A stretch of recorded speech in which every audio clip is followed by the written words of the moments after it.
in the rest of the world, but it's great to be part of this event and great to be with all of you for the next hour or so. What I'm going to do is to talk a little bit about GSVlabs. I'm going to talk about the challenges that startups face around the world. I'm going to talk about a little bit of the ways in which we support them.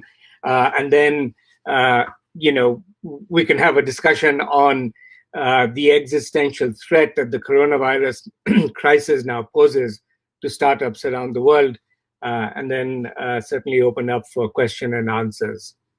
So, as Virat said, I'm the CEO of GSVlabs. We are a Silicon Valley-based but global entrepreneurship and innovation services company. Our mission is empowering entrepreneurs and democratizing innovation around the world. And we do that by running innovation centers where startups can come and build their businesses. But we also do that through an online platform. Think of it as a virtual innovation center that provides all of our resources to startups around the world. Get the next slide.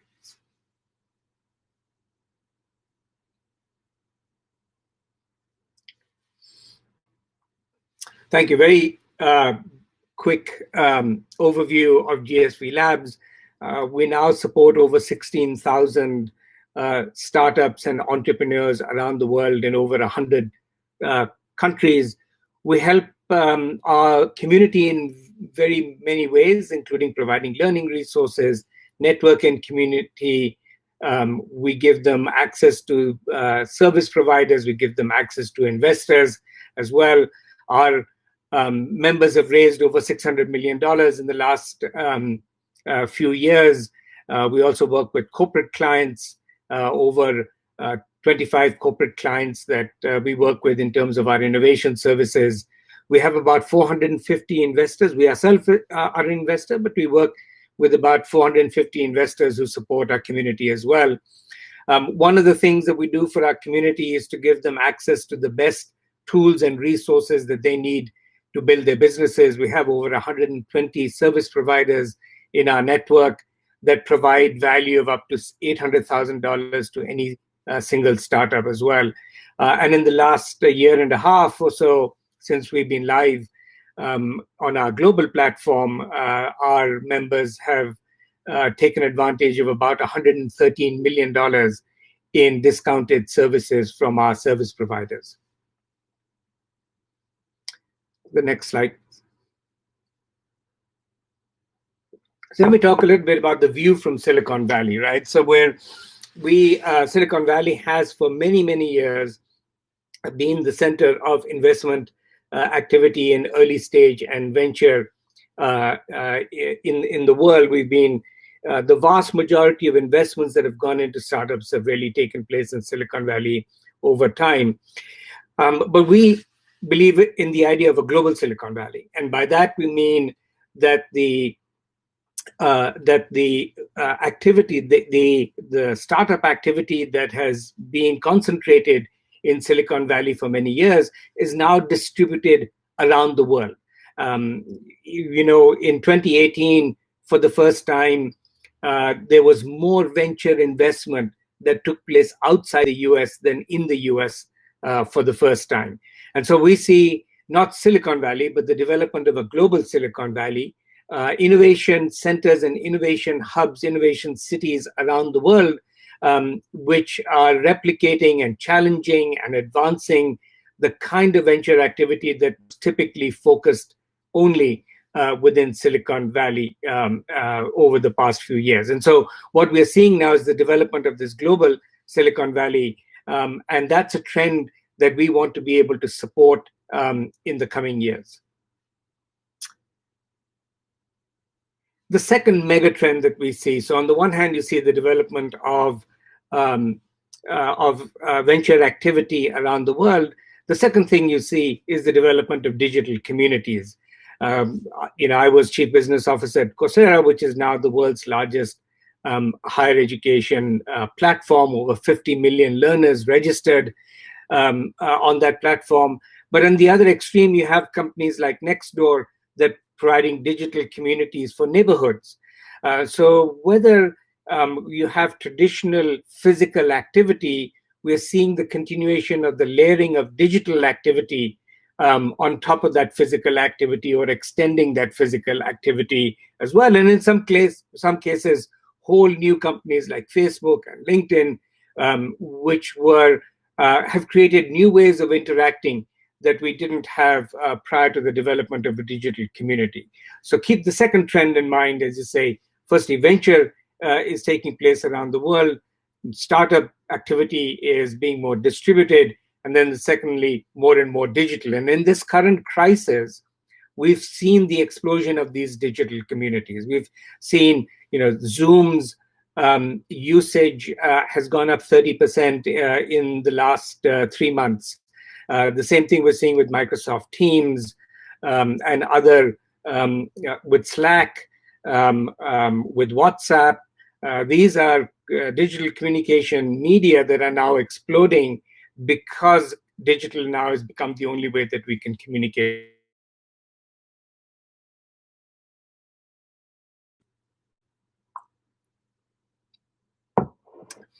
And so along with this, we see the aspect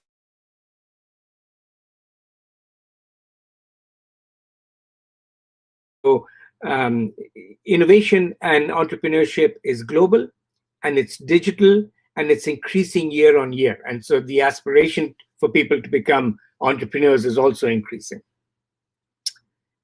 Next slide, please. And not just in the US, I showed you what's happening in the US, but this is also happening around the world. 43% of people are motivated now to say that we want to start an entrepreneurial activity in the next 6 months. And this is not because they can't get jobs or because they don't have other economic opportunities, but because there is a desire now to be entrepreneurial and to be able to build a startup community and to build startup organizations as well. So that's the opportunity. So we know that the world is that venture investment is now global, that digital investment is significant, and that people have aspirations to start up, to be entrepreneurs and to launch startups. But it's still difficult to do so. And part of the reason is that the kind of resources and support mechanisms that startups need are still very, very fragmented. In a lot of countries, you don't have the opportunity to access the kind of startup-focused tools that we take for granted in Silicon Valley and in other innovation hubs. Often, entrepreneurship and particularly startup is one of the loneliest activities that you can engage in, and often you need the support of a community to be able to build your network. And it's not in many parts of the world, those communities are not available, or they're difficult to penetrate and become a part of. Similarly, finding if you go back just one slide, thanks. Finding advisors, finding mentors, finding people who might be able to, service providers, is not an easy task. You would have to spend a lot of time searching for these kinds of resources as well. And if you're not in a place that is already an innovation hub, these kinds of connectivity with these networks are not easy to build.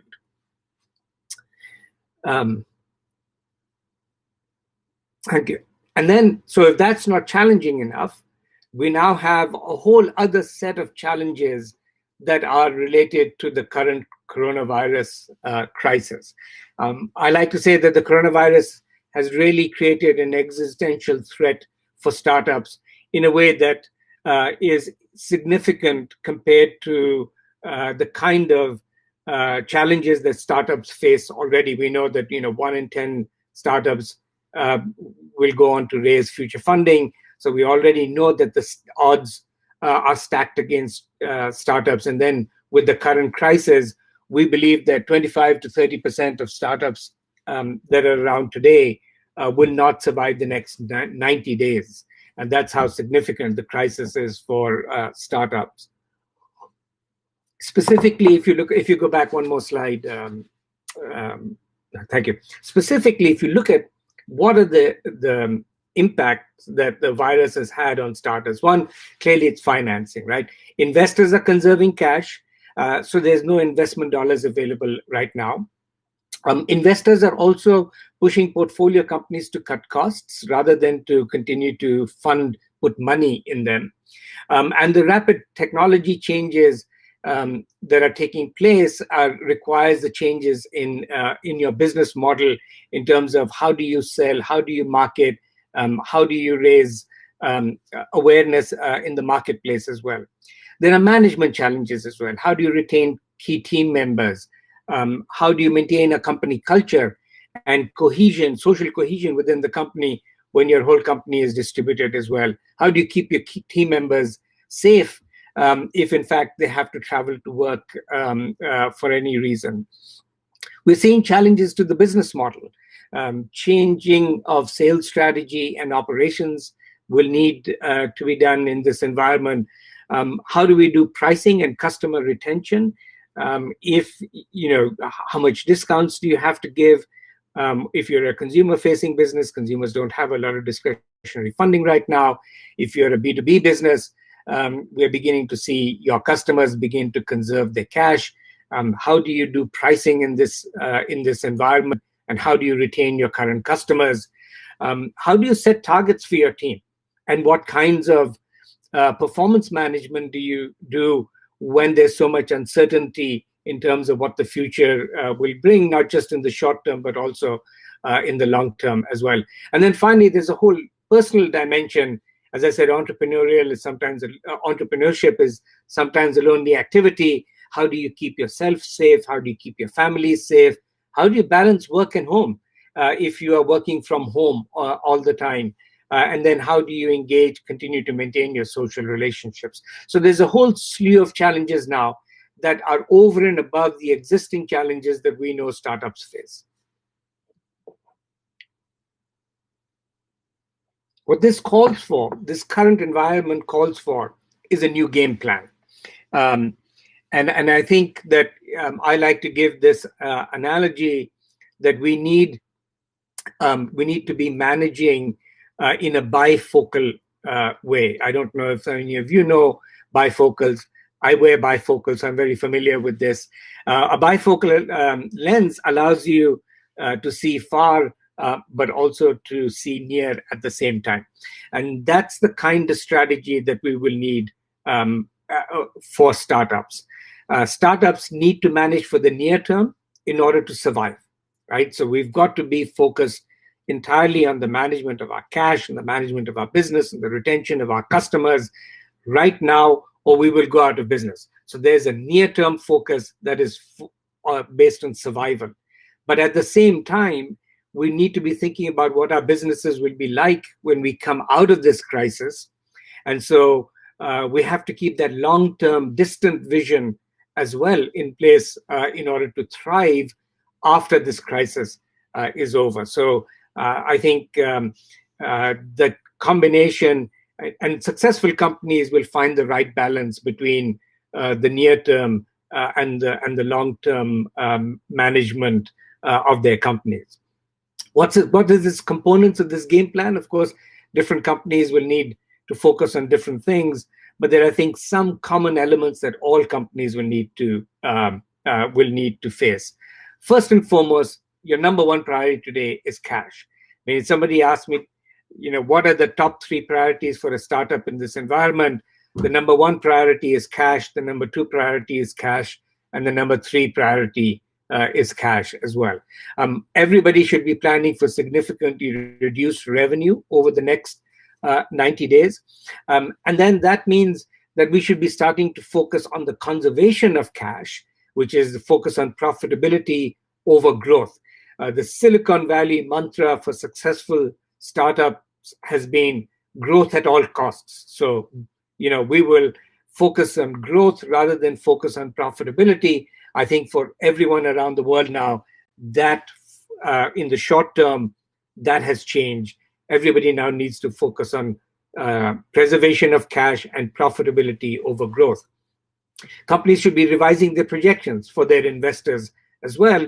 And if you can go raise money, I would suggest very strongly go do that right now and don't worry about valuations. We've always been concerned about how much of my money am I giving up when I go and raise venture capital or other kinds of investments. I think valuation is not the most important part right now, but getting the funding is important. From the management point of view, I think all founders and CEOs or leaders of the company should be thinking about who are the people in the company they really, really need.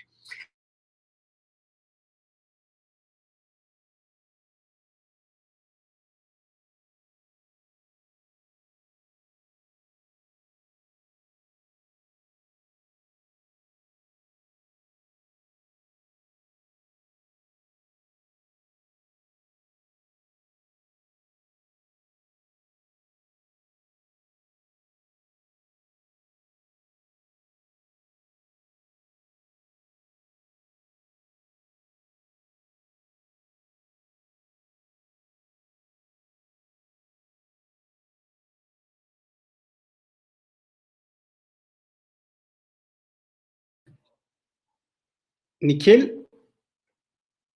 Second, and I think that's the yes, you're right. To say. And then finally, I think this is the time where we need to over-communicate with the team, over-communicate with your customers, give them the information that they need about the state of the business and your services. And this is a time, I think, where honesty is more important than optimism in order to continue to build a relationship of trust within your team and within your customers. Can we go to the next slide? So I've got 3 quotes, 3 words of wisdom that I would say that every startup should be thinking about right now. The first is from Paul Romer, the Stanford economist, who said that a crisis is a terrible thing to waste. And what he's trying to say is the crisis gives us the opportunity to rethink our business, to rethink our business models, to rethink the way that we communicate and manage both internally and then how we interact with our customers. Business as usual is done now and for the foreseeable future. We should be thinking about how we're going to communicate and what changes do we need to make for our business. The second thing is from the boxer Mike Tyson, who said that everyone has a plan until they get punched in the mouth. In other words, we need to make sure that the traditional planning in which we have a set of targets and we are running the company towards them, that has changed. We've all been punched in the mouth with the coronavirus, and now we need to be ready to be able to say whatever plans we have will change as we continue to encounter the external environment. And that's why the words of Charles Darwin are important, that those who survived are not the strongest or the most intelligent, but the most adaptable to change. And I think that applies to startups as well. Those that will survive are the ones that are most adaptable to change. Next slide, please. So very quickly, let me tell you the resources we provide to startups around the world. GSV Passport is our online platform, which is basically innovation as a services platform that provides startups actionable tools to be able to build their businesses, regardless of where they're located, and regardless of whether they've got access to innovation centers that they can go into and get those resources in a physical mode. So for us, Passport is digital first. What do we provide within Passport? We provide startups the opportunity to link with mentors, with investors, with our service providers, online events.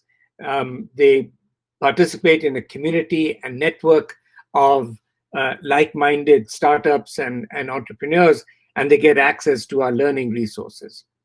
Yes, thank you. Next slide, please. We launched the platform at the beginning of 2019, and we've grown the platform to about 16,000 startups in the last 13 or 14 months. Startups from around the world are attracted to the services we provide. And I think that even recently, I got a text from a startup in New York that said, the GSV passport has been a godsend for us, because even in this environment where they can't get access to any physical resources, they continue to get access to all of our digital and online resources. Next, please.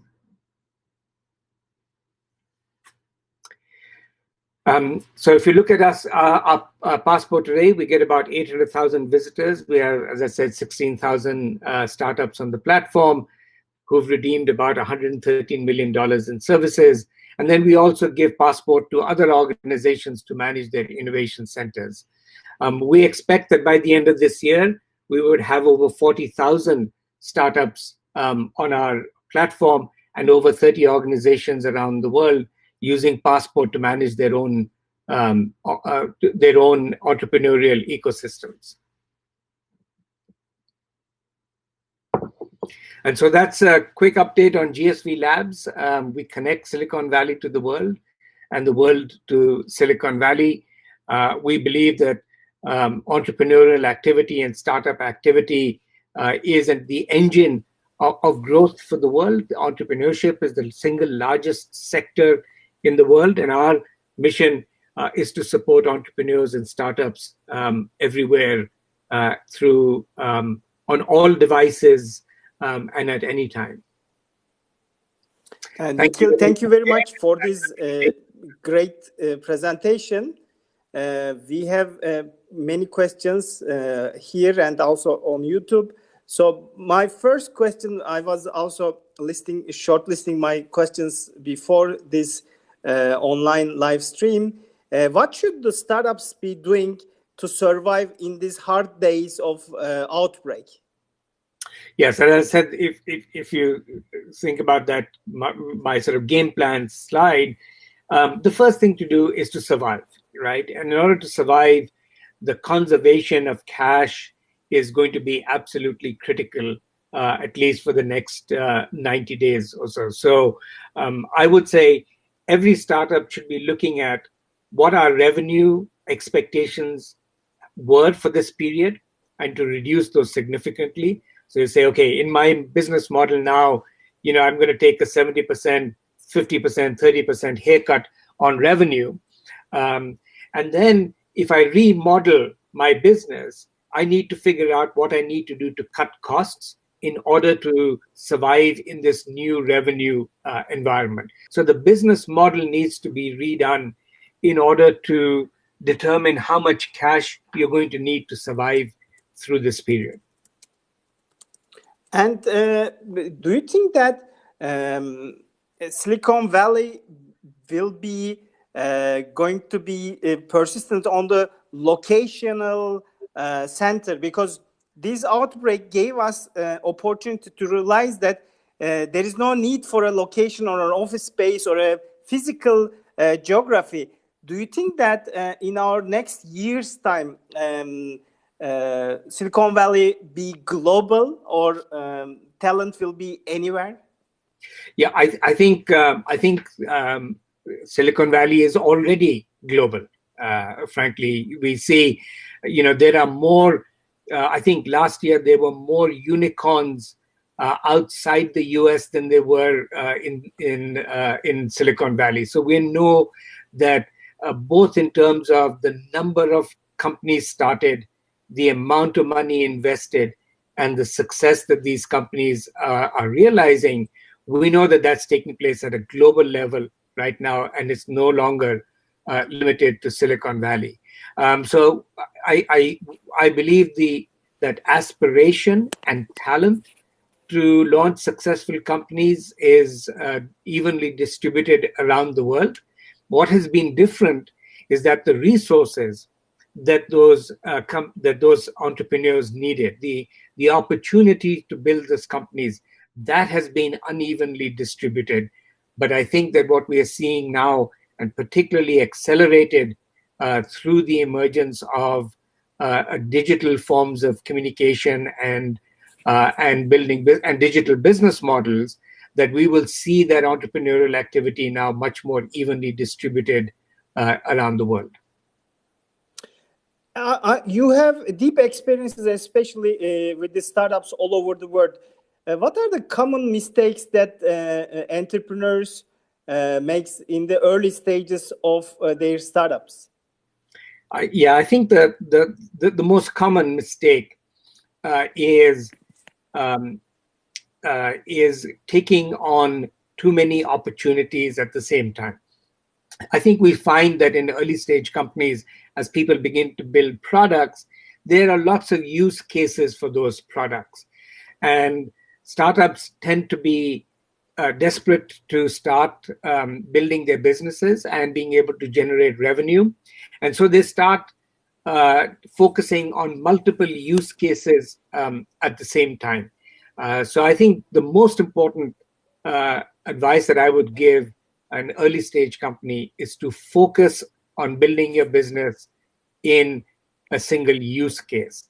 And when you've been able to do that successfully and have built a successful business around that, then start looking at other use cases. So I think that focus on single product, single market, and being able to successfully find product market fit before you diversify your business, I think that's one of the critical components to this early stage success.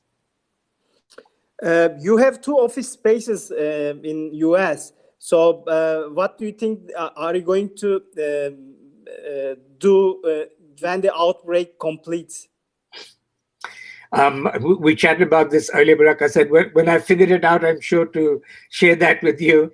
I think it's going to be very challenging for us. We have 2 innovation centers, one in Silicon Valley and one in Boston, Massachusetts. There are about 130 to 140 companies, startups that are located in those centers. So 2 things. One, firstly, because of Passport and because we have an online platform, we've been able to support those members even while those physical centers have been closed, and they've been closed for about 4 weeks now in both Boston and in Silicon Valley.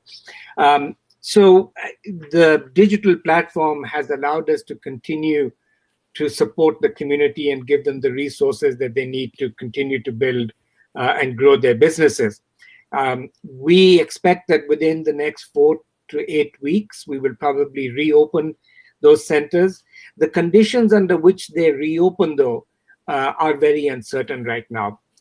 We know that the government, both the state government in California and in Massachusetts, as well as the US government, will probably provide us some guidelines. Those guidelines may be related to social distancing, to the number of people that can be gathered in an event. We may also be required to test our members as well. So how we change and adapt our operations to fit the what may emerge from here as the new normal is something that we are working on very actively right now. We have a team, the managers of our innovation centers are hard at work right now, trying to come up with a game plan of how do we manage physical spaces at a time when we may still require, the virus is still going to be with us, we know that. So how do we manage those physical spaces in a way that minimizes the threat of the virus to our community while still being able to give them access to the resources that they need and are located within those physical locations? That's the challenge that we're working on right now. I mean, very clear answer. And do you think that which sectors will be affected with these hard situations? I mean, some of the sectors are affected positively as a kind of growth, and some of the sectors has been affected by negative. So which startups and verticals do you think that will be next months will be more on the rise? So clearly, we can see the growth and development on our digital platforms and digital communities. And the first rush of that growth has been in digital communication platforms. Just as the world has become remote and distributed, companies and individuals have turned to digital platforms as ways of continue to communicate and run their businesses. So all of the digital platforms that we see that are communication platforms clearly are significantly on the rise. But as this crisis continues as we settle into this new mode of working, I think we'll begin to see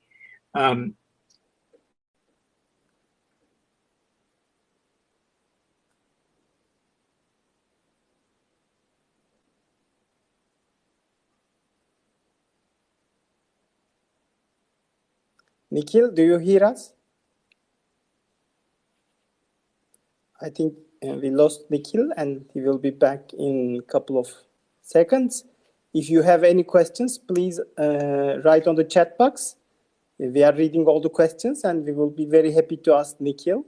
And if you need more information about GSVlabs, you can also visit. No problem, Nikhil. Yes, you were talking about the sectors and verticals, which kinds of. So we have lost you a couple of 1 minute. Sure. So the point that I was making is that I think we'll see not so much vertical focus, but really a horizontal focus. And those companies that have been able to build digital and virtual ways of managing their business, selling their products, are going to be successful. Those that don't make the transition from physical first to digital first will suffer during this period. And also, you have deep experience about the education sector as an academician, and also your experience in Coursera. Education has, very quickly changed, especially in Turkey. I don't know the exact situation in US or other countries, but online education will be, I think, not future, but probably tomorrow. What do you think about it? Well, there are right now 1.2 billion people who are on online education platforms. We've never had that kind of scale before. And I think that what we've been seeing in the last 5 years or so, we're beginning to see the fruition of that, which is the development of pedagogy, of teaching learning environments where knowledge can be imparted and absorbed digitally online in ways that we had not seen before. So what we're seeing now is both the maturation of the online pedagogy on the one hand, and then also the need of people to be able to access learning virtually. And those two are coming together, I think, to create a very powerful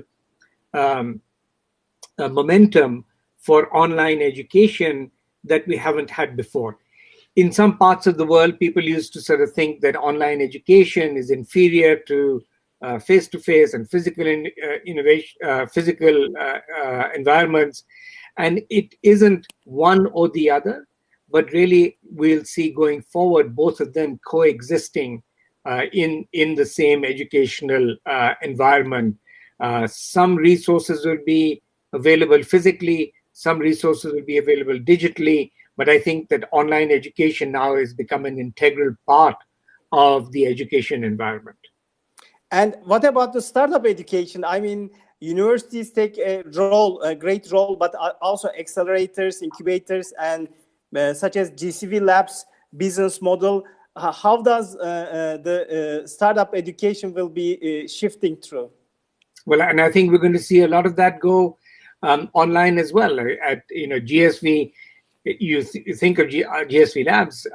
Passport is basically a virtual innovation center. and all the resources that you get in our physical environment, you can get online. And we've also taken our accelerators and moved them online as well. So I think the availability of the resources that startups need is going to become more widespread digitally than has been in the past, where you actually had to go to a physical center to access those resources. So the training and the development of startups itself, I think, is going to become very democratized because of the availability of online resources. And also, there are many questions on the chat box, so let me ask you some of them as well. Do you have any partners in Pakistan as a GSVlabs? We don't have any formal partners from Pakistan, but we have lots of startups from Pakistan that are on our online platform. How do you think augmented reality-based digital communication platforms operating in COVID-19 and post-COVID-19 world? Yeah, so I think that's an interesting question. We had already begun to see the incorporation of AR within different environments, and I think we're going to see that accelerated as well in these coming years. One of the challenges of virtual environments is the inability to provide sort of what will be considered sort of hands-on learning. And I think that the use of augmented reality and even virtual reality to be able to overcome those challenges, I think we're going to see a quick and rapid adoption of these kinds of solutions, particularly within education environments. Which parts of the Silicon Valley ecosystem cannot be replicated in other places other than financing? We believe that everything can be replicated. That's why we believe in the global Silicon Valley and not just limited to what can happen here. I do think that there are Silicon Valley itself was a combination of different sectors that are sometimes difficult to bring together in the same ecosystem. If you look at the success of the Valley, it was a combination of the availability of financing, of the availability of having high-class education institutions, and also the ability to have large corporations that could serve as both customers as well as investors in some of these startups. So it was the combination of having both a corporate environment, an education environment, and a financing environment, all existing in a closed geographical space that made Silicon Valley as successful as it's come to be. But increasingly, we can begin to put together these resources in different geographical environments. We're seeing some of these initiatives in Europe and in Asia as well, where we're trying to bring together the combination of education and companies and financing in geographical environments. We also believe that we'll create these resources online as well. And so if you come to Passport as a Passport member, you get access to a knowledge base and learning resources. You get access to investors, and you get access to enterprises that might be interested in the products that startups produce. So we're trying to replicate that online as well.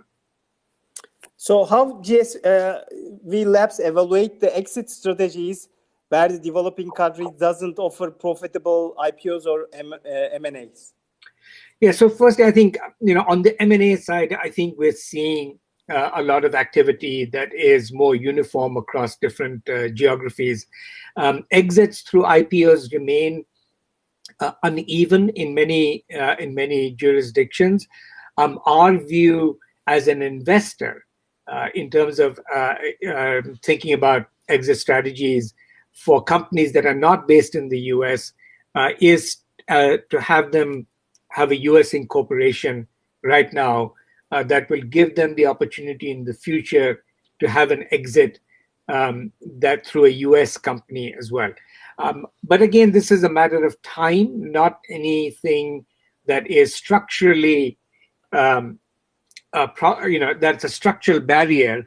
I think as markets mature and as startup activity begins to become a greater portion of economic activity, we'll begin to see some of these barriers around IPO and M&A activity begin to come down.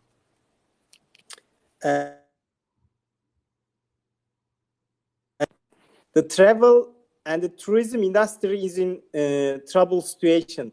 So what is your thoughts about the investors' mind in investing in travel startups? Yeah, I think businesses that are based on the physical movement of people,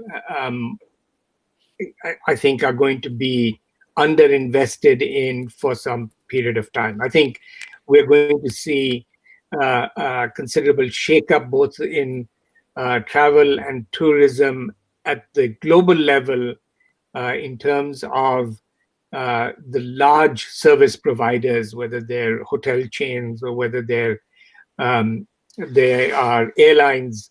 And I think that startups that are focused around providing those kinds of services will remain underinvested. I do think, though, that startups that are focused on providing digital tools to companies in the travel and tourism industry in order for them to become more efficient, those kinds of companies will continue to attract investment.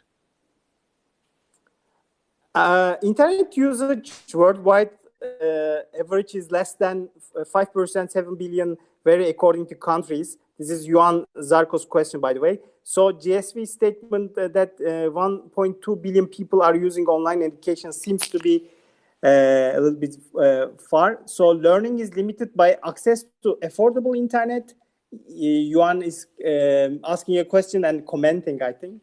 Yeah, no, I think that's right. It is limited to affordable internet, but it is also, I think we forget when we think about online education, we think entirely about sort of the online education providers like Coursera and edX and others. But the fact is that online resources are now being used within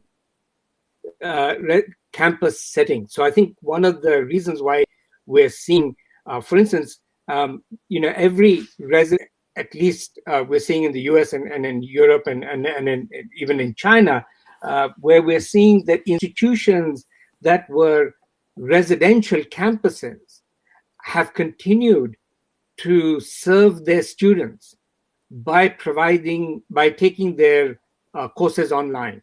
And by online, it doesn't necessarily mean an online course like a Coursera course, but simply having classes on Zoom.